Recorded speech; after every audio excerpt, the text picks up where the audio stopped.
La Banque Postale du Burkina Faso vous offre le Déj Matinal Info.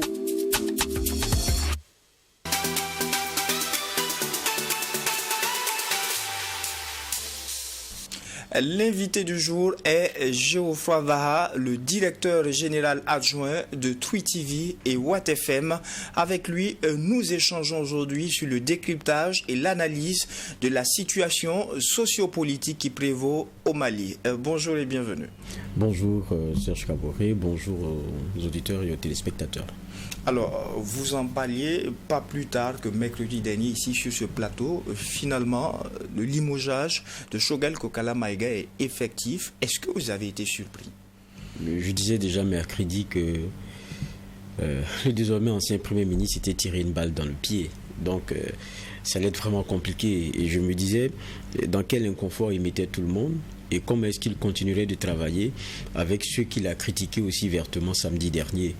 Et cet inconfort-là, je pense qu'il a eu toute son expression avec, on va dire, la façon dont les choses se sont déroulées. C'était hier ou avant-hier, il y avait Conseil des ministres. C'était mercredi d'ailleurs. C'est mercredi, il y avait Conseil des ministres. Ça a été reporté. Beaucoup ont raconté un peu comment les choses se sont passées. Il y a un Premier ministre qui tentait de rejoindre pour le conseil comme il se fait habituellement. Il lui aurait été confié d'attendre. Mais dans tous les cas, le conseil ne s'est pas tenu et il y avait Assimi Goïta, le président, qui ne voulait pas forcément voir ce Premier ministre qui a eu des propos assez durs le week-end d'avant. Donc, c'était cet inconfort-là et après on a vu la décision qui est tombée, le débarquement de Choguel Maïga. Donc c'est vrai que depuis samedi, c'était pas une surprise de le voir partir, de le voir remercier, on va dire comme ça, puisque les propos qui avaient été tenus, on sentait qu'il y avait une rupture qui avait été assumée et puis sur certains éléments, il y a des dénonciations quand même qui étaient quand même assez fortes. Vous rejoignez donc le camp de ceux qui estiment que c'est indéniablement cette réaction qu'il a tenue à l'endroit de la transition malienne qui a suscité ce débarquement. Non, il n'y a pas besoin d'être puriste, observateur de la scène politique et analyste pour le comprendre. C'est sûr que c'est après les propos de samedi, il n'y a rien à dire, c'est seulement cela. Aujourd'hui, une question demeure. Quel peut être l'avenir politique de Choguel Kokala Maïga? Est-ce qu'il risquerait de se retrouver dans les rangs de l'opposition? Choguel Maïga, pour ceux qui ont suivi son parcours, d'abord c'est quelqu'un qui a su toujours rebondir. Maintenant, il a son tempérament qu'on connaît assez trempé, et puis il y a cette verbe-là qu'on lui connaît. Il va se réinventer, ce n'est pas ça le problème. Et avant d'avoir été Premier ministre, je ne pense pas qu'il ait eu toute cette aura-là et il a eu ce capital sympathie. Il l'a construit dans une autre dimension en étant Premier ministre de cette transition. Et ça, c'est pas quelque chose qu'on pourra lui enlever d'ici demain. Et il faut dire que jusqu'à présent, même le fait qu'il ait été débarqué, peut-être on en parlera, c'est qu'il y a quelque chose qui reste en travers de la gorge. C'est qu'il part comment? Il a dénoncé quelque chose. Il a dit qu'il n'accepte pas de rester comme un figurant dans un système. C'est ça aussi qu'on retiendra de lui.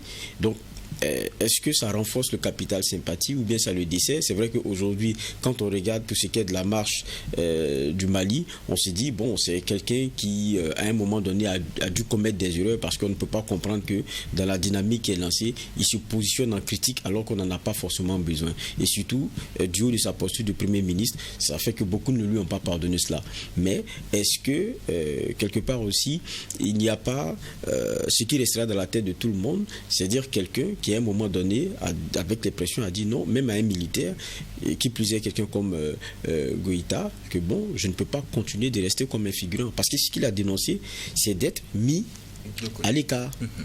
Et il dit lui-même comment comprendre que certaines décisions majeures, comme par exemple la prolongation de la transition, étant entendu que lui-même a signé l'acte de délai de la transition, l'apprenne lui, comme tout le monde, à la télévision. Ça, par exemple, quand il l'a lâché, pourquoi est-ce que ça a eu un onde de choc? Parce que personne ne pouvait s'imaginer que ça a été comme ça. Vous comprenez? Donc, même quand il est débarqué, les questions et les problèmes que Choguel Maïga a posés, ce sont des éléments qui demeurent.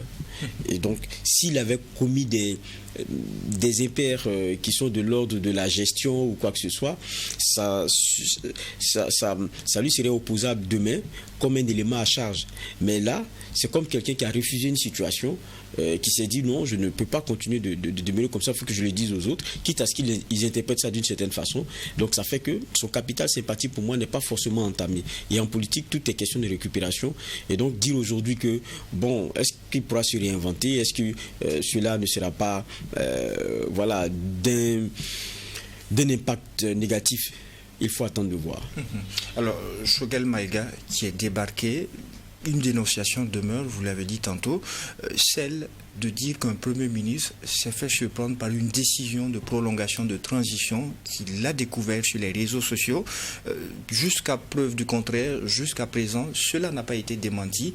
Est-il possible pour un chef du gouvernement de se faire surprendre par de telles décisions, même si l'on est dans un gouvernement de transition? Bon, c'est clair que poser comme il l'a posé, je pense que c'est un exemple parce qu'il a dit, quand vous écoutez sa prise de parole de 2 heures devant ses compères du M5 RFP, il explique comment il est isolé et il prend un exemple. En fait, ce qu'il donne et qu'il met sur la table, c'est un exemple. Donc ça veut dire que c'est un exemple parmi tant d'autres. Et puis rappelez-vous de quelque chose. Je le disais aussi mercredi, il y a eu la sortie de Kader Maïga, qui est l'un des proches fidèles parmi les fidèles de Choguel Kogala Maïga, qui a été, après une sortie d'environ 2 heures aussi, a été condamné pour injure publique, si ma mémoire elle est bonne, plainte posée par Oumarou Diarra, et qui est imam, parce que lui avait été traité de cafard, ce qui ne se dit pas. Et donc, il y avait eu cette plainte. Mais quand vous regardez la sortie de Kader Maïga, il attaque 2 personnes. Outre les personnalités du M5 RFP et qui n'étaient pas en odeur de sainteté avec son camp et son clan. Il attaque l'actuel Premier ministre, celui qui vient d'être nommé ancien ministre, qui était en son temps ministre de l'administration territoriale. Il l'accuse avec le président, je pense, du CNT, d'être à la manœuvre avec certains pour créer des dissensions au sein du M5 RFP. Et il dit encore un propos qui aujourd'hui, peut-être, pour ceux qui s'en rappellent, se disent, mais est-ce qu'il avait vraiment menti? Parce qu'il a dit que le ministre d'alors, l'actuel Premier ministre qui était en ce moment ministre de l'administration territoriale, aurait déversé, c'est le terme employé, déversé sa bile en plein conseil de cabinet sur le Premier ministre devant tout le monde. Et il a dit, est-ce que cela est acceptable dans un pays qu'un ministre déverse ainsi sa bile sur un Premier ministre et devant tout le monde, et que c'est un manque de respect? Il a dit, normalement, je suis président, le lendemain, ce ministre-là devrait dégager. Et ça a été dit lors du point de presse il y a quelques mois, ce qui a valu, je pense que c'était août ou un peu avant août, ce qui a valu à Kader Maïga son passage en prison. Pas ce passage-là, mais plutôt l'injure contre Oumarou Diarra. Donc, vous comprenez que depuis longtemps, il y avait forcément des éléments de dissension entre Choguel Kogala Maïga et sûrement certains membres du gouvernement et surtout militaires proches de Assimi Goïta. Et quand vous regardez, on se pose la question de savoir, est-ce que c'est parce que Choguel Maïga aussi a mal vécu quelque chose? Quand vous vous rappelez, il a fait son AVC.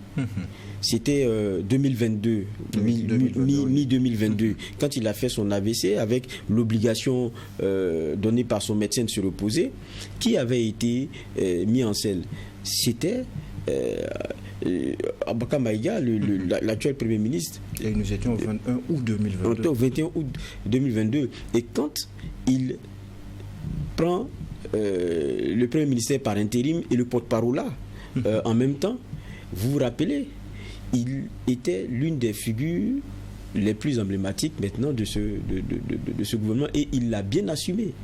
Il a très bien assumé, que ce soit le porte-parole là ou l'intérim Premier ministre. Vous regardez, c'est quelqu'un qui l'a vraiment bien assumé, et il a fait un peu oublier Choguel Maïga. 3 mois durant. 3 mois durant.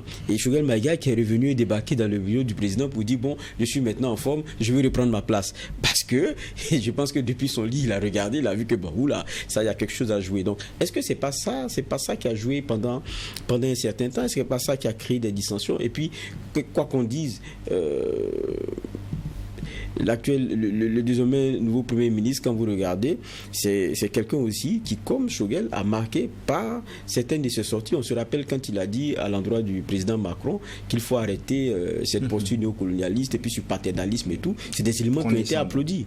Et cette condescendance, c'est des éléments qui ont été applaudis. Donc c'est quelqu'un aussi qui a été une figure dans le décrochage d'avec la France. C'est des éléments qui restent dans la mémoire de tous les Maliens. Donc voilà des personnalités qui ont eu à jouer des rôles assez importants. Maintenant, est-ce que c'est tout ça qui crée des frictions, qui fait que les uns et les autres se sont marchés dessus?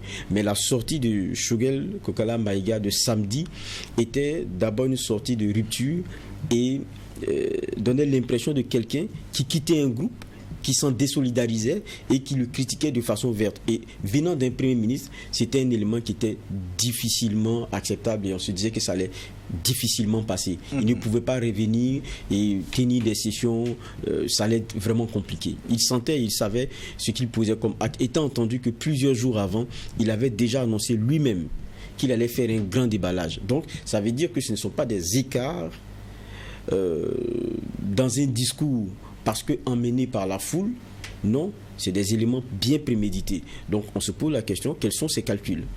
Autre élément apporté par Choguel Maïga, c'est bien sûr cette question de réforme politique.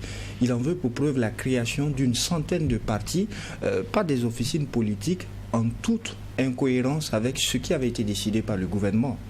Oui, il dit ce qui est sorti des échanges et ce qu'ont été les recommandations qui enjoignaient le gouvernement de résorber la question de création des partis politiques.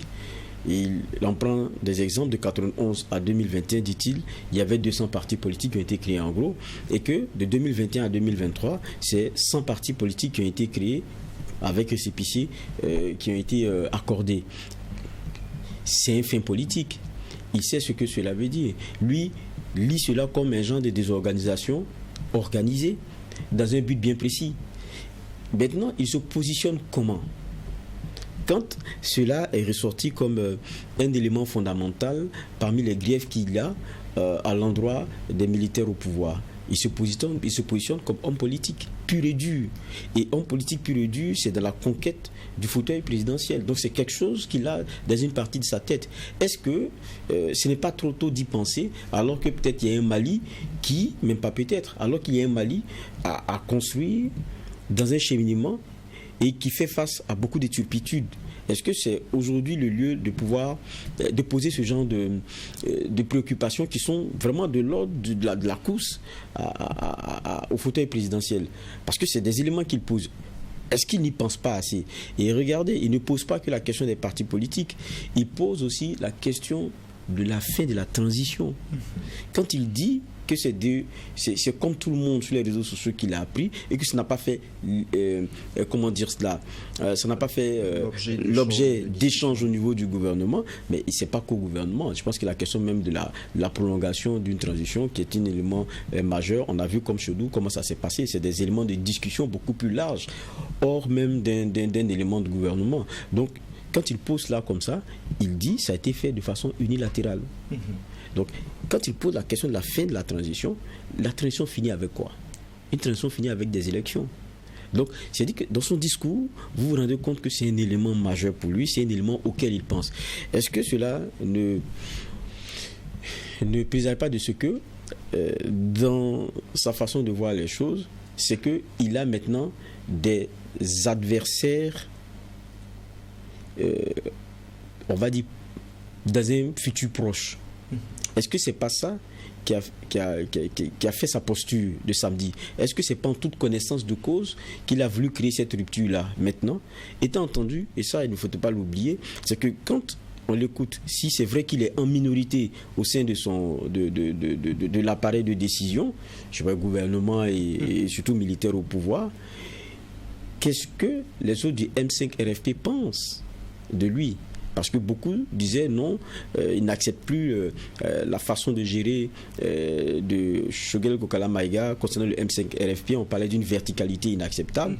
On a eu une dissension en interne. Donc, on a aussi eu une déclaration lue sur les antennes de la télévision nationale qui désavouait ce qui a été dit par Shogel Maïga. Ça encore, c'est un élément qu'on peut apprécier. Mais je veux dire que quelqu'un qui se retrouve en minorité alors qu'il a été envoyé par le M5 RFP pour représenter un peu, on va dire, la branche combattante, civile, à un moment donné, quand il se rend compte qu'il n'a plus tout le poids, alors que ceux dont il relève sont aussi pas forcément en odeur de sainteté avec lui, ne le comprennent plus, il s'est dit qu'il faut faire un choix. Peut-être que c'est ce que Shogel Maïga a tenté en revenant parmi les siens et puis tenter de réorganiser les choses. Et quand dans son discours il dit rester en bloc comme un granit, c'est comme quelqu'un qui annonce des combats à venir.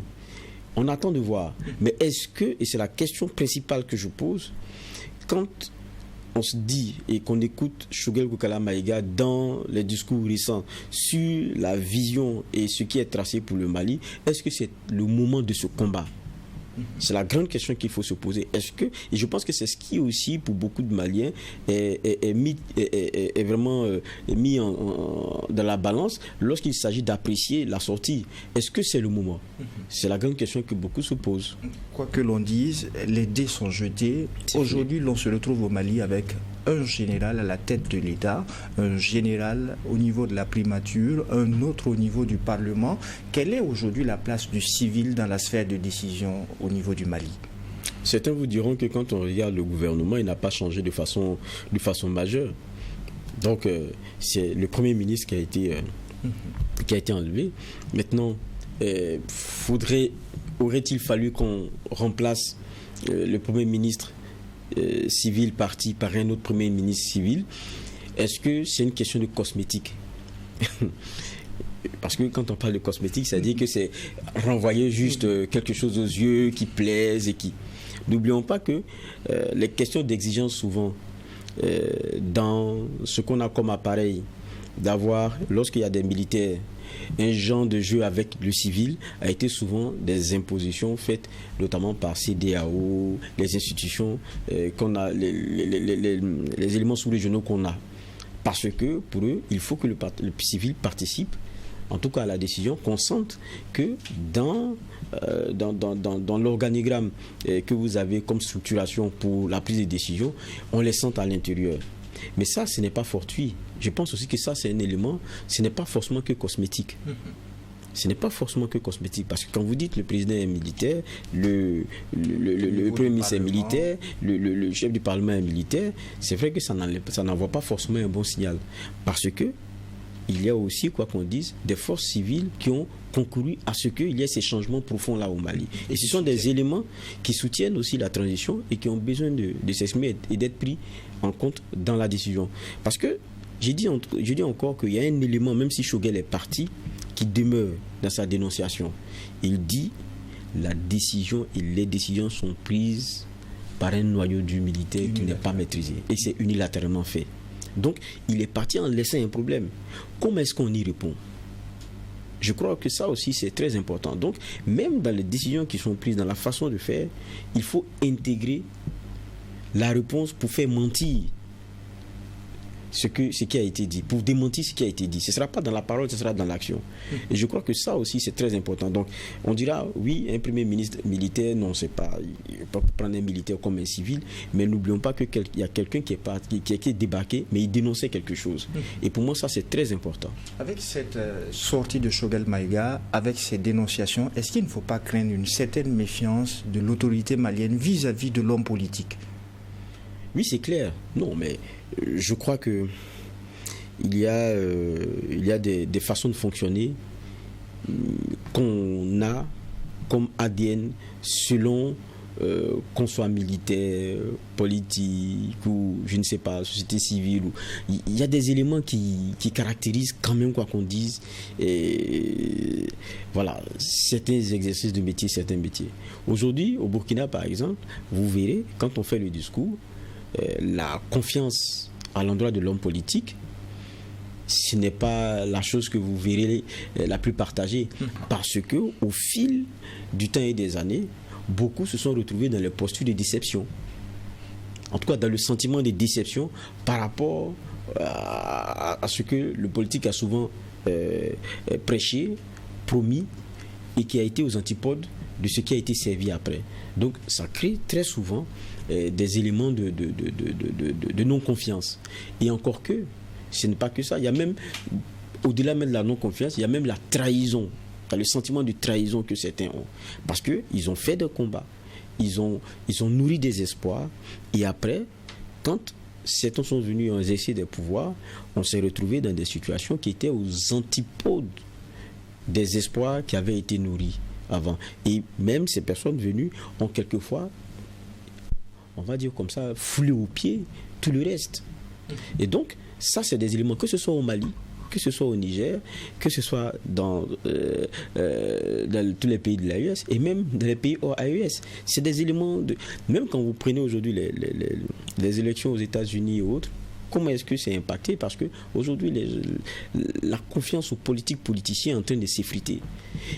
Ils attendent les votants, pas qu'il y ait des choix forcément éclairés ou de quelqu'un qui maîtrise tout, connaît tout. Non, c'est pas ça.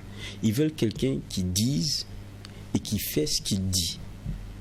Et aujourd'hui, les gens pensent ne pas l'avoir avec le politique. Et revenir à la question que vous posez concernant par exemple le cas Choguel Maïga, il est clair que quand vous lisez en filigrane, aujourd'hui, il pense après transition. Il est dans la poursuite de ce qu'il faille dire aujourd'hui quand la transition termine, quand la transition s'achève. Et alors que le débat de la fin de la transition est le débat d'une élection. Ça ne dépasse pas ça. Et donc, on ramène toujours à la chose qui est essentielle chez le politique, c'est la question de la course au pouvoir. C'est comme ça que tout le monde réfléchira. Donc aujourd'hui, c'est vrai, on a entendu un Choguel Maïga engagé, mais beaucoup diront, bon, après tout, c'est un politicien. Lui est revenu encore, la vieille rengaine, c'est celle de penser au pouvoir. On connaît l'implication de Choguel Maïga pour la création et la mise en place de l'AES, vu depuis Ouagadougou, vu depuis Niamey. Quelles peuvent être les conséquences possibles de ce chamboulement politique auquel on a assisté au niveau du Mali, au Mali où le président Goïta assume la présidence de l'Alliance des États du Sahel? Ce qui se passe est d'abord une affaire malienne, mais qui nous intéresse et nous concerne de par le devenir et l'avenir qu'on a voulu construire ensemble. Ça, c'est très important. Donc, je pense depuis samedi, quand tout le monde a écouté les propos de Choguel Koukala Maïga, on s'est dit, mais qu'est-ce qui va advenir? Mais je pense aussi qu'il faut être très prudent. Vous écoutez les propos de Choguel, il n'a pas mis dans la balance la transition de façon fondamentale. Ce qu'il a dénoncé, c'est une façon de prendre des décisions. Je pense que ça aussi, il faut être clair. La question de la marche vers l'avant, il pense qu'il n'a jamais critiqué, il est toujours resté dans cette posture. Ce n'est pas ça le problème. C'est comment les décisions étaient prises à l'intérieur, comment il se sentait un peu mis en minorité. Donc, la question de la marche de la transition n'est pas un élément qui est, comment dire ça, n'est pas un élément de friction. Non, ce n'est pas ça le problème. Il y a des petits éléments à l'intérieur qui ont été posés. Donc, si fait et si dit, je me dis que le solutionnement aussi devrait rester dans ce cadre-là et dans ce carcan.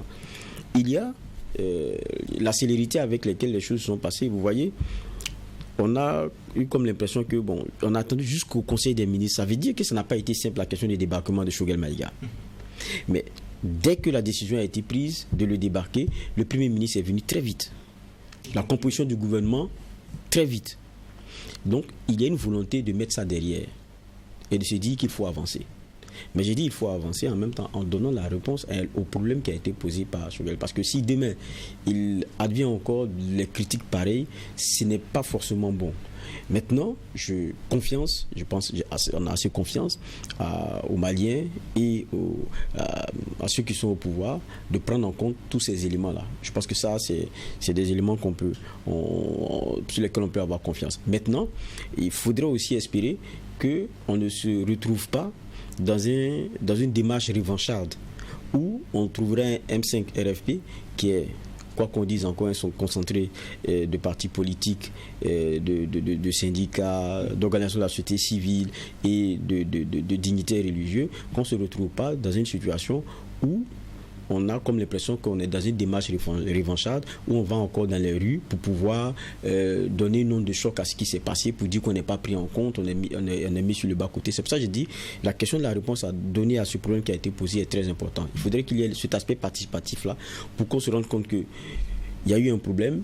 Peut-être c'est entre Choguel Kokala Maïga et certains éléments en interne, mais c'est une question de personnes et ça a été réglé vite fait et on avance. Mais il ne faudrait pas que ça transparaisse comme un problème d'exclusion d'une bonne partie de la frange une bonne partie de la frange quand on veut parler de choses, comment dire cela, de ce qu'on a comme composition, c'est-à-dire on a une armée, c'est vrai, on a une société civile, il ne faudrait pas qu'on ait l'impression qu'il y a une frange qui soit mise sur le bas-côté. Et c'est ça qui est important. Merci à vous, Geoffroy Vara, pour les clés de lecture apportées justement sur cette situation sociopolitique au Mali avec le nouveau gouvernement qui vient d'être mis en place. Je rappelle que vous êtes le directeur général adjoint de Tweet TV et Watt FM. Encore merci à vous. Merci. Grandement merci à vous, auditeurs et téléspectateurs des médias leaders Tweet TV et Watt FM. Ainsi se referme ce 5e et dernier numéro du DEJ Info pour cette semaine. En attendant de vous retrouver lundi, Dieu voulant, pour un autre numéro, eh bien, non seulement portez-vous bien, mais aussi et surtout que Dieu bénisse le Burkina Faso.